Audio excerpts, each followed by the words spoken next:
río Chiquito hay que dejarlo como está. Ya no le metamos más ruido. De verdad, lo digo después de haberlo estudiado, de haberlo caminado, de haberlo conocido. Con el río Chiquito me hablo de tú. Sí, lo conozco de hace muchos años. Y la verdad es que hay que dejarlo en paz. Si lo dejamos en paz, él va a recuperar mucho.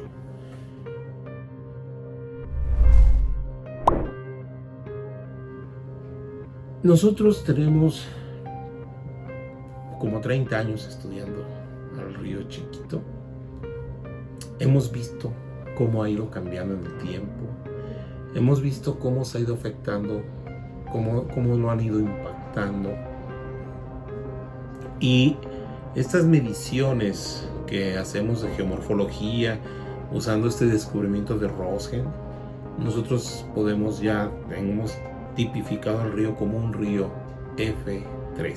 Eso no le dice nada a la gente. ¿Pero qué es un río F3? Es una incisión profunda en el paisaje. Los paisajes para los valles que están en la zona del sureste de Morelia, que es la microcuenca del río Chiquito, el tipo de río que se desarrolló ahí por fuerzas geológicas que estamos hablando de miles de años, pues es un río de tipo F, una incisión profunda en el paisaje. Y lo de 3 tiene que ver con los substratos. Cuando nosotros analizamos cómo es el substrato de un río, lo que entendemos es cómo es el transporte de ese río. Cuando tú vas a un río y ves una roca, podrías preguntarte, ¿quién puso esa roca ahí? El agua. El tamaño de la roca te habla de la capacidad de transporte. Si tú vas a un río de montaña y lo que ves es pura roca madre, quiere decir que el río es muy erosivo, es muy energético, está erosionando tanto que solo hay roca madre en el substrato. Entonces ahí el proceso más activo es la erosión, no el depósito como sería en los ríos de las planicies costeras, ¿no? F3 quiere decir que los substratos dominantes son guijarros, es decir, rocas que son más o menos pequeñas, digamos, las podemos cargar, son muy pequeñitas. Y estos cantos rodados que también le dicen muchas personas, es el substrato más abundante, es decir, esa es su capacidad de transporte. Pero también encontramos roca madre y encontramos algunas rocas muy grandes, entonces es un río energético todavía, antes de llegar a lo que sería propiamente el Valle de Guayangareo, que es Morelia, ¿no? Entonces, en la montaña es un río muy energético, es una incisión profunda. Y otra cosa que es muy interesante de este río es el hecho de que sea perenne. Porque nosotros vemos agua siempre en el río Chiquito y la pregunta es, bueno, ¿y de dónde viene esta agua? ¿De dónde le entra? Porque cuando llueve nos queda claro de dónde viene el agua, pero cuando no llueve, entonces durante las lluvias hay procesos de infiltración al subsuelo, infiltración de agua al subsuelo, y esta agua del subsuelo tiene diferentes rutas, diferentes movimientos, y es lo que llamamos los mantos freáticos. Este río Chiquito, el nivel del manto freático está por arriba del nivel del agua. Eso quiere decir que de manera lateral, en la parte alta de la montaña, le entra agua al río por el subsuelo, de manera subterránea. Por eso siempre tiene agua, por eso es perenne. Es el mejor indicador. Pero cuando vamos a caminar nosotros así al cerro, al río, y lo recorremos, de pronto vemos manantialitos, pequeños arroyitos que surgen de algún punto de la pared. La gente les dice lloraderos. Siempre me ha gustado mucho ese nombre, pero son un tipo de manantial que se llamaría manantial reocreno, de tipo de fractura, ¿no? Pero estos lloraderos nos hablan de que el freático está más alto que el nivel del agua dentro del cauce. Por eso es que le entra agua de manera lateral y siempre tiene agua el río Chiquito. Entonces, si vamos a tener toda esa disponibilidad en el subsuelo de agua que está siendo transportada a la ciudad de Morelia por el río Chiquito, pues como que debiéramos de ver al río Chiquito con mucho más cariño y evitar contaminarlo.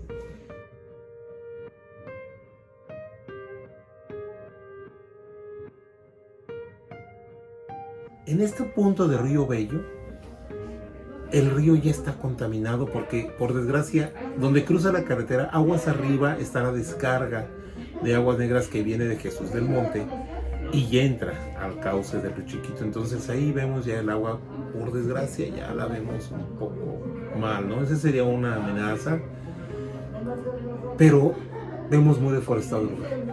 Ahí eran bosques de encino, de pino encino. Todavía hay algunos manchones muy interesantes, pero por desgracia tú vas ahí y ves espacios muy abiertos, sin árboles. Entonces ese es un problema. Otra amenaza que tiene el río Chiquito, y que esta la hemos visto de manera muy fuerte, es la regulación del caudal.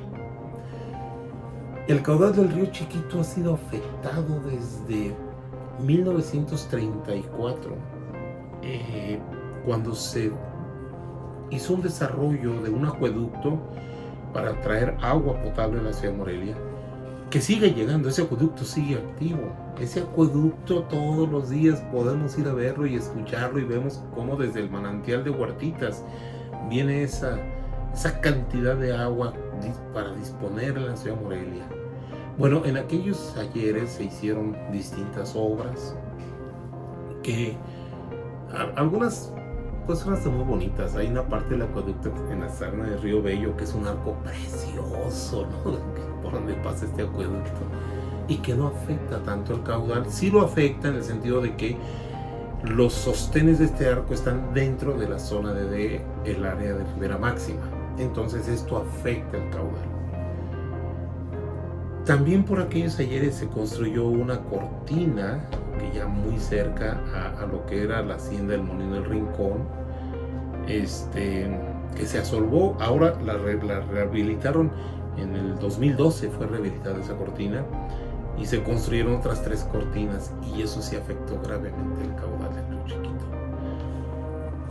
El daño mayor que puede tener un río es una cortina. ¿Por qué? Porque lo que se afecta es el caudal.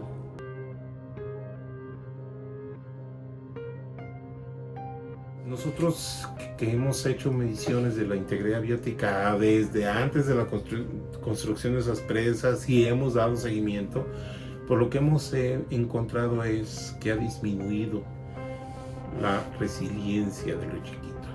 Resiliencia es un concepto de ecología que ahora también se está utilizando mucho en el argot de la política.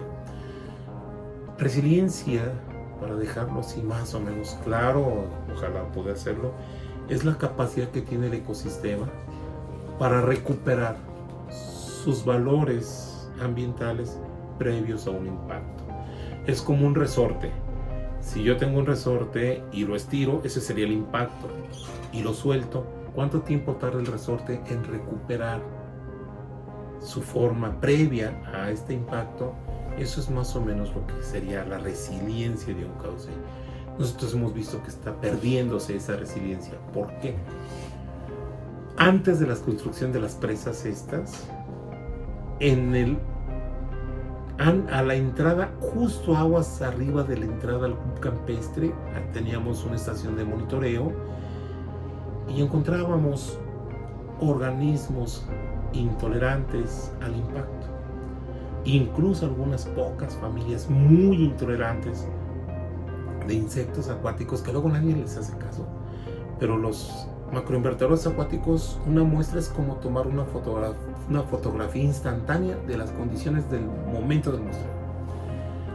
Y encontrábamos, hay distintas formas de medir esto, pero nuestros valores de tolerancia nos daban un promedio de 4.9. Eso quiere decir que entre los valores extremos de 0, muy intolerantes, a 10, muy tolerantes, y si te da 4.9, pues estamos encontrando familias muy intolerantes para poder tener ese valor. Ahora no. Ya no tenemos esas familias ahí, se han perdido, ya no están presentes, las condiciones han cambiado tanto, substratos perdidos, la calidad del agua, el caudal, el movimiento del agua dentro del cauce ha cambiado mucho. Ya tenemos ahora solamente organismos tolerantes y muy tolerantes, es decir, hemos perdido los intolerantes y los muy intolerantes. Pero también ha cambiado la calidad del agua. Antes, la descarga del río Bello es anterior a esas presas. Y en el transcurso del agua, corriendo por su cauce, rebotando entre las rocas, metiendo oxígeno, oxidando materia orgánica y todos estos procesos ecosistémicos que ocurren en el agua, teníamos aguas abajo, poco antes de la cascada de los filtros viejos, teníamos otra estación de monitoreo y ahí teníamos valores de la calidad del agua por muy bajos de 46 puntos. Es decir, agua contaminada, pero era el más bajo durante la época de secas, cuando el caudal es el más bajo. Pero en las lluvias y en las poslluvias encontrábamos calidades de agua poco contaminada, en el intervalo de arriba de 70 puntos, agua poco contaminada. Y ahora ya no. Ahora tenemos como valores máximos en el orden de los 34 puntos que nos habla en la categoría de agua contaminada. Es decir, el río tenía una capacidad de procesar esta agua negra, estas aguas negras que ingresaban en Río Bello. El río se las echaba, procesaba todos esos contaminantes. Ahora ya no. ¿Por qué no? Porque las afectaciones al caudal, como ponemos tapones hidráulicos, lo que hacemos entonces es que se detienen los procesos de transporte.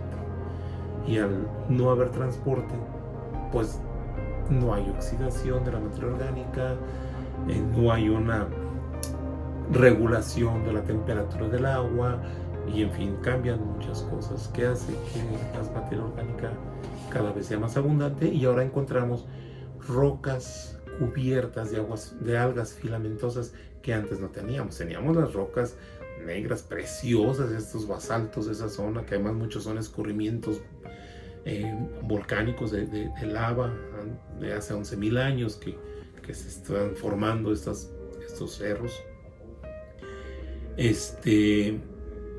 Y llenos de macroinvertebrados acuáticos, de estos animalitos que comentaba.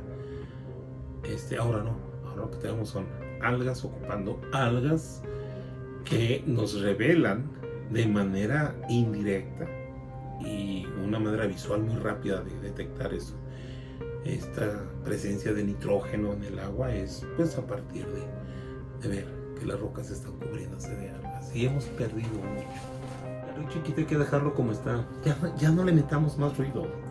De verdad, lo digo después de haberlo estudiado, de haberlo caminado, de haberlo conocido.